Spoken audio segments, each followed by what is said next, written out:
Yun na nga no, for today's video is andito pa rin tayo sa harap yata tayo nito ng Tingog Party List Headquarter kasi marami tayong nakikitang tarpaulin ho dito no ni Martin Romualdez. At itong lugar na to dito is parang mansion yata to ni Imelda Marcos. Sana all may mansion no, samantalang ang kanyang mga kababayan naghihirap. O nga pala, tinanga natin kung gano'n nga ba karami ang mahihirap sa sa Tacloban City. Sabi tayo dito na mayaman ang mga Romualdez tapos ang mga taga Tacloban City ay naghihirap. Iyon pala mayayaman pala lahat no. So sana all lahat ng tao sa lugar ay mayayaman kasi yaman ng mga Romualdez. So let's say no, tingnan natin. Tacloban City, highly urbanized city, GDP, assets and poverty incidence. Okay, so may lumabas dito. Here's some information about Tacloban City's GDP's assets and poverty incidence. GDP in 2023, Tacloban City's GDP was 55.10 billion. O, di ba? Buntot lang ng Wag na natin sabihin kung saan sila nakabuntot lang. O, yung GDP nila parang GDP ng barangay ng Davao City. So, yan, real talk ko tayo dito. Assets. So, in 2022, Tacloban City's assets were 4.7 billion. 4 billion ang kanilang assets. See? Napaka wala buntot lang no, barya-barya lang sa yaman ni Martin Romualdez. Bilyonaryo yan sila no. Kaya so I doubt kung talagang mayaman ba talaga itong mga taga Tacloban City. Okay, poverty incidence in 2023, Tacloban City's poverty incidence was 15.5%. This means that 15% of the population of Tacloban City were unable to meet their basic needs. See, so mataas ho yan ha. Like pag magbilo ka siguro, I don't know kung kailan ba natin ma-consider yung isang syudad na progressive sa pamamagitan ng poverty incidence na percentage. For example, Davao City, we have 5.6% na poverty incidence so tayo dito. Sa Cebu naman is, nung huli kong tingin is nasa 9 point something percent. Sa Iloilo City is 3 point something percent. So Iloilo City napakayaman na parang sana all Iloilo City parang kahiliran nila ang mga mayayamang syudad ng Metro Manila, highly urbanized city kasi nga yun nga nasa 1.1% ang poverty incidence, nasa 2%, o diba? So ang level ni Iloilo City when it comes to poverty incidence is na kahiliran niya ang mga highly urbanized city ng Metro Manila. Hindi man sila kasing laki ang kailang assets in GDP just like Cebu, Davao and iba pang mga lugar sa Pilipinas, pero pagdating naman sa bilang ng mga may kaya, mayayaman, may kaya no, hindi kailangan na maging mayaman, may kaya lang no. Ibig sabihin na accessible sa basic necessity. So Iloilo City is hindi sila ganun kadaming mahihirap, which is I can attest to that kasi nung ako pumunta talaga sa lugar, mayroon akong mga nakitang mahihirap doon pero hindi yung to the point na namumulubi, namamali mo sa lansangan, yung nakikitulog sa kalsada sa mga gilid-gilid ng ng mga corridors o ba tawag dan sa may mga sidewalk no, sa mga kalye. And sa Tacloban wala rin naman, in fairness walang nakitang mga mga tawag nito, mga homeless no sa Tacloban City, in fairness sa Tacloban City. Pero yun na nga, makikita naman tayo dito, meron silang 15.5%. This means yun na nga. So tingnan natin yung population ng Tacloban City. Tacloban City population. Okay, so meron silang 251 population, or sabi natin 252,000 or 250 na lang ganun. So in short say, sa 15%, meron sa 100,000, meron silang 15%. So ilan na ba yun? 15,000 times 2. So that's 30,000. Bubo ko for today's video. Tolong, 30,000. Okay, almost no 50,000 katao ang naghihirap sa kailang lugar. 'Di ba? So sana all, 'di ba? So hindi deserve ng mga taga-Tacloban magkaroon ng ganon kadaming mahihirap. Mahirap, yes. Pag sinabing poverty incidence sa mga hindi nakakaalam ha, lalo sa mga taga-Tacloban, Tagaliti ngayon na nakikinig sa akin na medyo hindi kayo masyadong kabisado sa poverty incidence, pwede nyo matingnan sa Wikipedia, aralin nyo. And yun na nga kung ano ibig sabihin ng poverty incidence. Yun po yung mga taong halos hindi makabila ng pagkain, gamot, shelter, clothing, and access to education. Yun, no? So in short say, meron kayong almost 50,000, no? More or less 50,000 katao ang naghihirap ho dyan sa inyong lugar. So bakit pa nagkakaroon ng ganong kadaming poverty incidents, no? Ganong mga mahihirap sa inyong lugar sa Tacloban City, ha? Hindi ko pa sinama ang Tacloban First District. So Tacloban City lang. Hindi pa kasama, hindi 'yan sa buong Leyte, ha, kundi sa Tacloban City pa lang to allowed. So ngayon, ang tanong ko dito, 'di ba napakayaman ng mga Romualdez, patatalino, mayayaman, magagaling, magigiting, the best of the best, pero how come na mayroong mga poverty incidents pa rin, 'di ba? Sige nga, tatanungin ko nga kayo sa mga mga trolls ni Martin Romualdez na alam ko naman dyan ang iba hindi naman taga Tacloban, kasi sa totoo lang meron akong mga video talaga na tinatanong ko itong mga tricycle driver, yung mga taga hotel, no? Yung mga hotel na aking mga natutuluyan, aking tinutulugan, no? Yung mga nakakausap ko sa daan, kinakausap ko naman sila, no? Like about sa kala sitwasyon, talagang ayaw nilang bumuto kay Martin Romualdez as president, no? Talagang Duterte pa rin daw talaga sila. Pero tsaka na yan, mayroon tayong proof dyan. Hindi ako nagsisinungaling dito, hindi ako gumagawa ng storya, or ibig ko sabihin hindi ako gumagawa na ng kwento. Meron akong ginawa ko yun talaga yun na makipag kwentuhan, no, sa mga lokal ng Tacloban City, mga waray from airport, simula sa airport hanggang sa ako makaalis ng Tacloban City. I stayed 3 days, no, sa Tacloban City. So ang dami kong mga nakasalamuhang mga taga Taclobanon or mga Litenyo na yun na nga ang sabi nila is they still prefer Duterte para maging presidente over Martin Romualdez. Sara Duterte, ha, versus Martin Romualdez.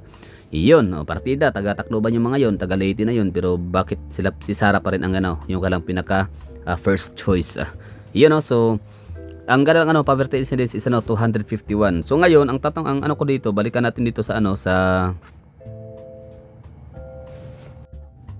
balikan natin itong sila Martin Romualdez, no? So hindi naman natin yan pwedeng gawa ng istorya na kurakot, no? Kasi or mga buhaya, mga crooks, kasi nga ginagawa nilang pinopolitika nila yung budget natin Pilipino. Pera ng bayan, ginagawang ayuda, tapos andyan yung pangalan. Okay lang na sana kung walang pangalan na halagay, kasi yun naman talaga trabaho tungkulin ng mga politician ho natin, ng mga government official na mag-deliver ng mga goods and services, no? Gamit yung ating pera, 'di ba? Pera ng bayan. Pero ang ginawa ho nila ay hindi ho nila yung ginagawa para magserbisyo, no? Ginagawa ho nila yun para gisahin tayo sa sariling mantika.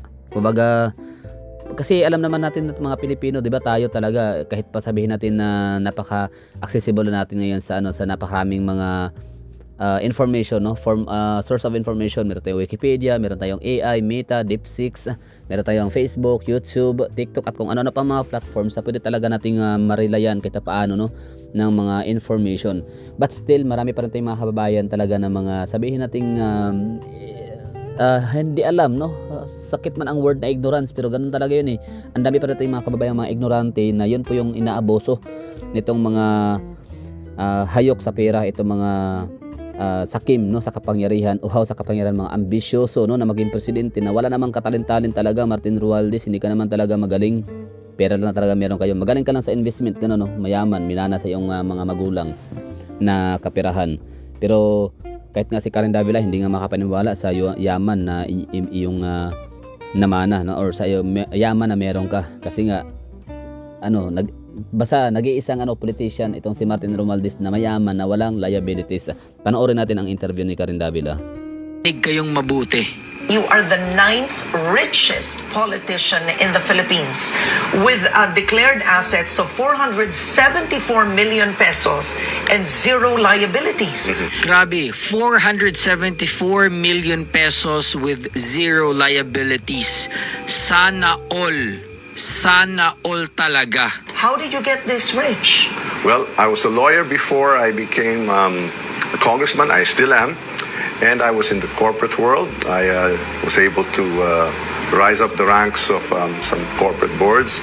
I even ended up becoming the chairman of Equitable Banking Corporation and the chairman of Banking Corporation, the oldest mining corporation in the Philippines. And we were behind some of the biggest mergers in the country. So, well, we were very lucky and fortunate to make the right investments and decisions then. Yeah. Who has zero liabilities in government? Only you. Huh? All right, okay. I'm old-fashioned. My father never wanted to have utang. Okay. Now, speaking of your father, I know he's passed away, but at one point he was recognized by Forbes as the 30th richest man in the Philippines with a net worth of 3.3 billion pesos. Would you agree to that? Well, I guess that's per their records, and I don't know how they come to that. But then again, I'm not going to contest anything because that's what they put out. Now, would you consider your father a Marcos crony or someone who has benefited from the dictatorship or leadership of Marcos, him being the brother of Imelda Marcos? He wasn't the crony. He was the brother-in-law of President Marcos. He was a governor for about 20 years, and he But served where as would he the... get 3.3 billion? I mean, in net worth. Where would someone in government get 3.3 billion? Grabe, kahit si Karen di makapaniwala. Okay, derechahan at prangkahang tanong sa inyo. Do you really believe na yung wealth nitong taong to is purely from investments? Do you really believe that? And to be honest, personally, while watching this video, there's something sinister about this man. May dark side behind that smiling face. Yan yung nakukuha kong energy, yung vibe dito. To be very honest with you. Pero at the end of the day, buti pa sila payaman ng payaman. So yun, ang tanong dyan is kayo ba yung naniniwala na yung kanyang yaman ay talagang plain mula talaga sa mga investments in the businesses? So mga taga-Tacloban, let me know in the comment box at saka sa mga troll, no? So ano sa tingin nyo? Kayo ba yung naniniwala na ganun kayaman itong si Romualdez na galing sa kanya? Mayaban siya, walang duda doon, no? Na meron talaga siyang ganun kadaming pera. Kaya nga siya tinawag na bunjing, no? Na wala siyang ibang meron sa kanyang sarili kundi pera lang, no? Wala siyang loyalty, walang loyal sa kanya. Alam niyo 'yon? Wala siyang talent, wala siyang galing. Kumbaga, ambition lang talaga. Nag-aambisyon siyang maging pangulo, pero yan nga, wala nga siyang charm. Wala siyang appeal, no, na meron sa mga Duterte. So, yun ang wala sa kanya. Anyway, so yun ang ano sa tingin nyo? Legit ba na matatawag itong mga pamilyang Romualdez to, yung pati yung kanyang misis, tingog partilis, ito sila Jod Asidre bilang isang buhaya, mga crooks? Well, balikan natin yung nagiging topic talaga dito is ang dami natin sinabi na, no? Pero ang pinakapunto ko talaga natin dito sa video na to is yung sinabi ni VP Sara Duterte na mas masakit pa na maging magkaroon, or mas masakit pa na mahiwalayan or maiwanan ng girlfriend or boyfriend kaysa sa ma-impeach sa House of Congress. So sa akin, ang palagay ko doon, ang aking pagkakaintindi is yun nga, bali sino ba kasi itong mga kongresista na mag-impeach kay Sara Duterte, no? Na ang rason nila is corruption, di ba? Accountability. Samantalang itong mga congressman ay mga kurakot din namang number 1, di ba? So yun nga ang point doon.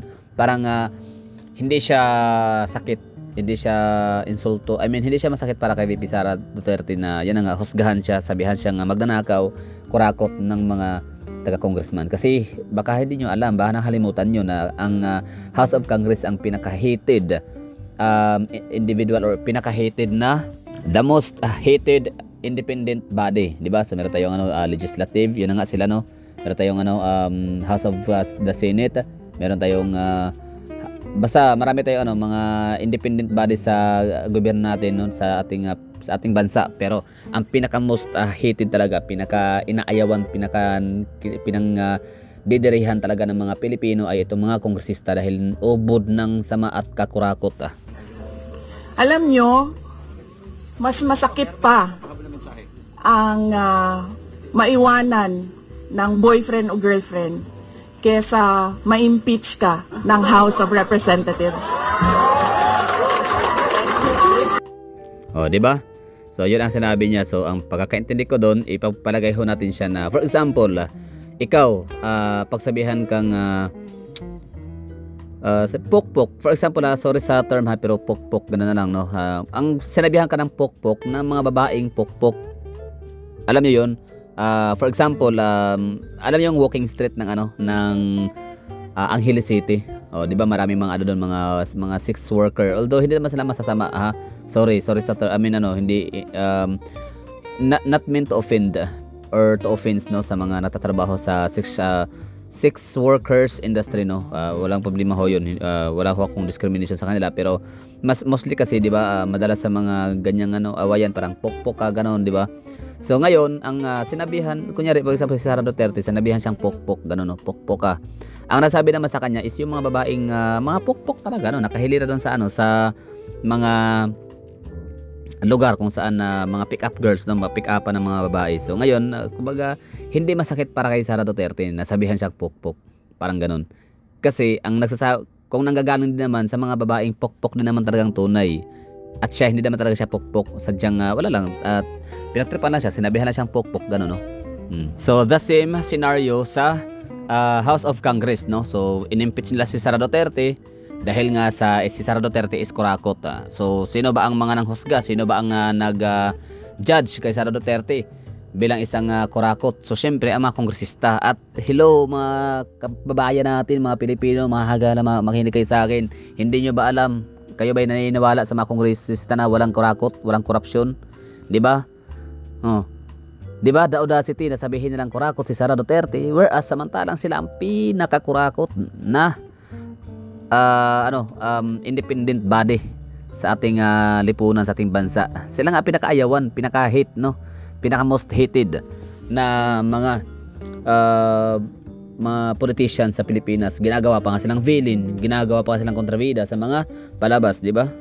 Hindi naman sila gagamitin as material, no, sa mga palabas as villain just for nothing. Di ba? So in short say, meron talagang talagang totoo 'yun, no.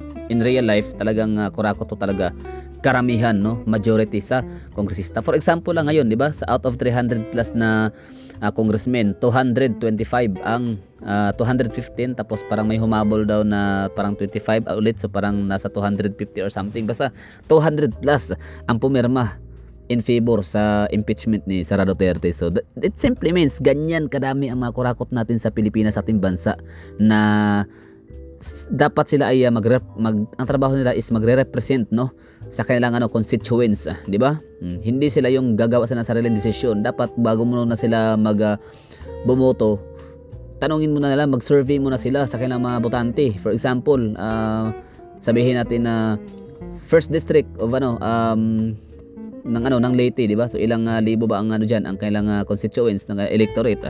For example, meron silang sabihin natin mga 300,000 to 500,000, di ba? So tatanungin muna siguro ni Martin Romualdez, no, kung yun ba yung bang mga bumoto sa kanyang 500,000 katao ay ayaw ba rin kay Sara Duterte. Pag sabihin lang yes, ayaw namin kay Sara Duterte, majority nagsasabing ganun, lampas kalahati, yun, it's about time na magpirma siya as approve, no, or mag-endorse siya na ma-impeach si Sara Duterte. So ang ginawa na itong mga 200 plus na mga kongresista ng congressmen natin sa Pilipinas, pumirma sila, no, nang walang pakialam sa kailang mga constituents, no, sa mga nararamdaman. So in short say, wala talagang pakialam sa atin ang ating mga congressman sa madaling pagkasabi. So in short say, sino ba sila, di ba? Para masaktan ang ating VP Sara Duterte, nasabihan siyang magnanakaw kung sila mismo ay magnanakaw, di ba? Notaryo, noted, the most hated independent body ng ating gobyerno sa Pilipinas. Okay, so ngayon, meron pa tayong isang pinapanood dito na video na si Atty. Libayan. Talagang isa to sa talagang aking pinapanood, no, na masasabi kong talagang kurakot, no. Ma-artist talaga niya din na kurakot itong mga Romualdez family and iba pang mga kongresista. Ganon, no? So, kumbaga parang ginagawang gatasan, milking cow ang party list, ang kongreso, ang posisyon sa politiko. Imbis na magpahalal para magkaroon ng trabaho at magserbisyo sa mga tao, ang ginawa nila is para yumaman. Ginagawang family business ang kongreso. Alright? So, panoorin natin, Atty. Libayan. Ito mga kabatas natin, lahat ng mga pinasalamatan politiko. Pero mga kabatas natin, yung mga politiko na yan, pinapasahod natin sa tax natin. Tapos yung tax din natin mga kabatas natin, yan din mga kabatas natin ang binibigay bilang akap. Pero hindi pinasalamatan yung taong bayan. Hindi pinasalamatan yung taxpayers. Tama, Renz, justice is served sa bataan. Tingnan natin, hindi ka pinopolitika. Huwag kayong maniwala. Puro politiko, hindi ka pinopolitika. Hindi ka pinopolitika. Puro politiko na naman. May speech pa. Basta tingog, the best. Harap-harapan tayo. Niloloko. Pero tingnan mo yung mga yung mga comments dito. The best mangulimbat. Maganda, maputi, pero may something. Huwag kayong magpabudol sa mga korrupt na politician na si Tambaluslos at mga kasapi niya. Okay lang yan, tanggapin nyo lang. Tapos yung iboto nyo, yung dapat lang at tunay na may malasakit. Yung may malasakit. Di ba? Hindi pinopolitika yan. Siya pala asawa ni Speaker Crocs. Sabi dito sa comment section, politika rin. Tingog payout para sa Distrito 4. Ang weird, no? Nakita nyo yun, mga kabatas natin? And I just want to say that Martin Romualdez and his Tingog party list has continued to harass me and my family because we're all from Leyte. So they know my family. I just want you to know that because if something happens to me, it's them. Because if Martin calls my place of work, he's that kind of person. Jude Asidre calls my uncles because yung isang uncle ko, what do you call this? Contractor sa mga projects doon. Sinasabihan ako na makakadamay ka sa negosyo namin. And, parang, I don't know why I'm doing this, to be honest, because nakakadami nga naman ako sa kanila. Pero we should all learn to fight for our country. Anong mapapansin mo sa top 10 na party list na nanalo noong 2022? At tulad ng maraming Pilipino ay hindi mo siguro alam kung ano sila at ano ang nirepresenta nila. Ang tawag dito ay ang party list system at nag-iisa ang Pilipinas sa mundo na may ganitong sistema.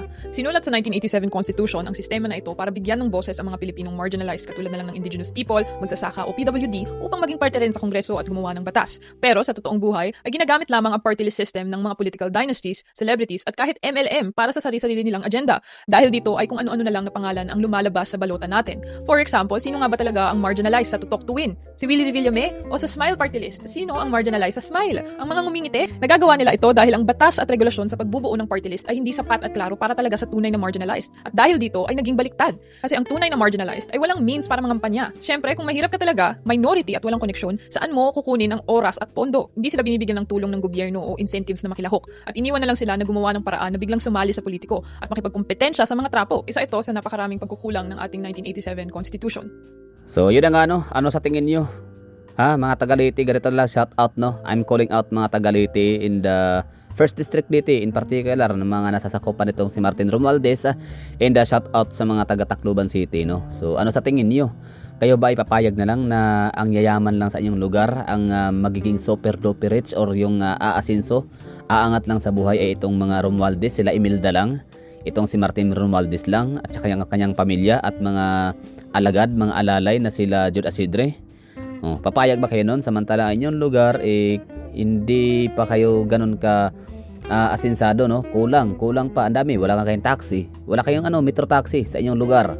Ang hirap magkaroon ng emergency, napakabagal tumakbo ng tricycle, basta hirap, kulang pa kayo sa facility. Just for example, yung public market na lang ho ninyo, no? Hindi nyo deserve talaga ng ganung public market na kakalat at kadumi. Oo, so kailangan nyo talaga ng medyo mas modernong palengke, gaya ng palengke ng Davao City. Oo, meron kami dito.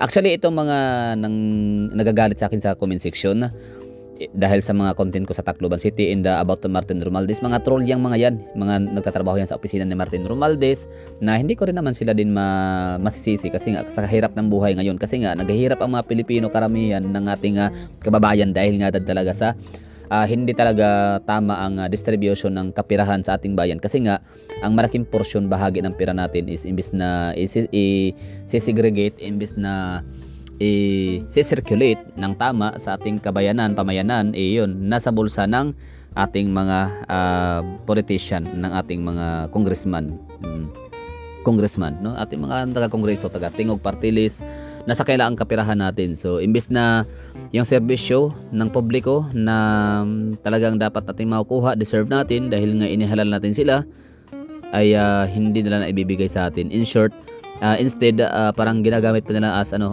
utang na loob natin, no? Yung kailang mga ginagawang serbisyo publiko, di ba? Nakakawalang hiya. So mga taga-Tacloban, basta alam ko maganda ang inyong lugar at deserve something better. Ito mga taga-Tacloban, taga-Leyte, meron pa kayong kumbaga hindi nyo deserve magkaroon ng mga Romualdez family.